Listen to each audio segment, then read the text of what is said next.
Samantala, kumustahin natin ang presyo ng mga bulaklak sa Dangwa, Maynila ngayong papalapit na ang selebrasyon ng Valentine's Day.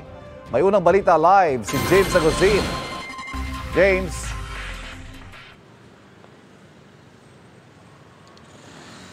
Good morning, Ivan. Alam mo, sa weekend pa inaasahan ng mga nagtitinda dito sa Dangwa sa Maynila yung pagbabago at pagtaas ng presyo ng bulaklak. Pero ngayon pa lamang daw ay marami nang mo-order sa kanila para sa Valentine's Day. Maraming bulaklak na mapagpipilian sa Dangwa sa Maynila, depende na lang kung ano ang hanap mo na favorite ng pagbibigyan at swak din syempre sa budget. Ang all-time favorite lalo na sa papalapit na Valentine's Day na roses, hindi pa naman tumaas ang presyo. Ang red roses na 22 to 24 stems ay 900 pesos. May fuchsia pink roses din na 700 pesos, habang yung light pink at white roses ay 300 pesos per bundle. Ang sunflower ay 200 pesos ang 10 stems. Mayroon ding Malaysian mums na 150 pesos ang 12 stems. Hindi syempre mawawala ang lilies, tulad ng Stargazer at Casablanca na 150 pesos per stem.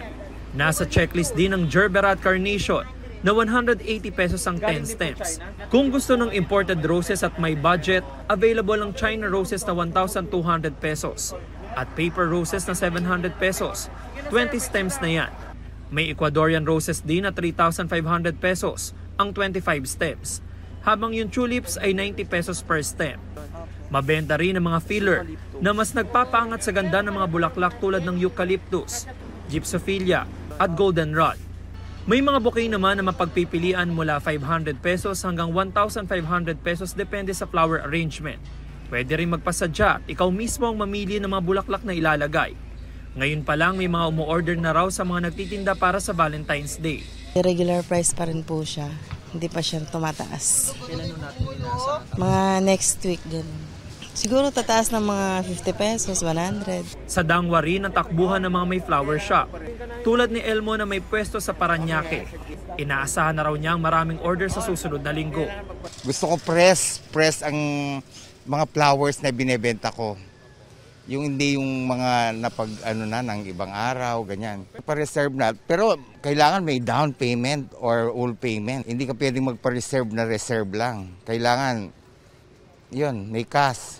Si Tia naman galing pang San Mateo, Rizal. Naglagay na raw siya ng karatula sa kanyang flower shop para sa advance orders. Siyempre, ino-offer ko pa rin po yung the best para sa tao dahil ang hirap po ng buhay ngayon. Mahal ang flowers.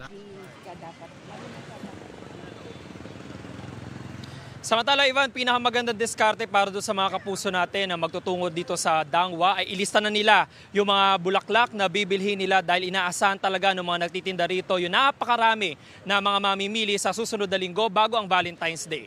Yan ang unang balita mula rito sa Maynila. Ako po si James Agustin para sa GMA Integrated News. Kapuso, para laging una ka sa mga balita, bisitahin at mag-subscribe sa GMA Integrated News sa YouTube. Sa mga kapuso abroad, samahan nyo kami sa GMA Pinoy TV at sa www.gmanews.tv.